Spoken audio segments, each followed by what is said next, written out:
आणि मंडळी, आता वेळ झाली आहे नसरापूर प्रकरणावर आमची संपादकीय भूमिका पाहण्याची, आणि त्यासाठी जाऊयात आमचे कार्यकारी संपादक Sarita Kaushik. Over to you Sarita.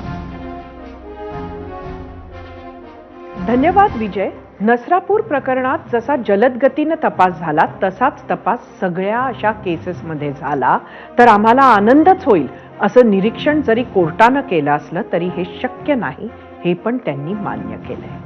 त्यात अनेक वेळा अशा केसेसमध्ये असा तपास होतो ज्यामुळे गुन्हेगार सुटतात किंवा त्यांना कठोर सजा होतच नाही.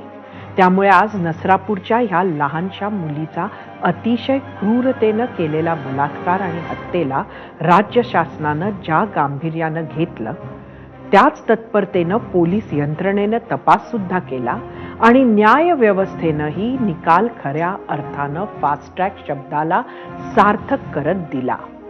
त्यामुळे ह्या राज्याचे संवेदनशील नागरिक म्हणून ह्या सगळ्यांचे आभारच मानले पाहिजे. कायद्याबाबत म्हटलं जातं की justice delayed is justice denied. Nasrapur प्रकरणात नराधमाला फाशी सुनावली तर आहे, पण अनेक वेळा असं होतं की खालच्या कोर्टांमध्ये कडक शिक्षा होते, पण वरच्या कोर्टांमध्ये केस जेव्हा अपीलमध्ये जाते तेव्हा ती शिक्षा कमी केल्या जाते. जर हा निकाल अपीलमध्ये गेला तर तिथेही ही केस एवढीच जलद निकालात काढल्या गेली तर या प्रकरणात न्याय होण्याच्या उंबरठ्यावर आपण पोहोचलो असं मानायला हवं.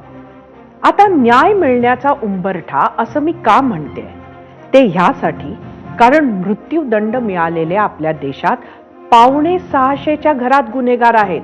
फाशी सुनावली तर जाते पण ऍक्च्युअल फाशी खूप कमी दिल्या जाते. साल 2000 पासून इतके फाशीची शिक्षा सुनावलेली मंडळी असताना सुद्धा फाशी मात्र फक्त 8 लोकांना मिळाली आहे. त्यामुळे सर्व अपीलचा निकाल वेळेत लागणे, तिथेही फाशीची सजा कायम राहणे आणि मग ह्या नराधमाला खरंच फाशी होणे हे सर्व झालं तर महाराष्ट्राला न्यायाच्या उंबरठ्यावर उभं असल्यासारखं वाटणार नाही. न्याय झाला असं वाटेल. विजय.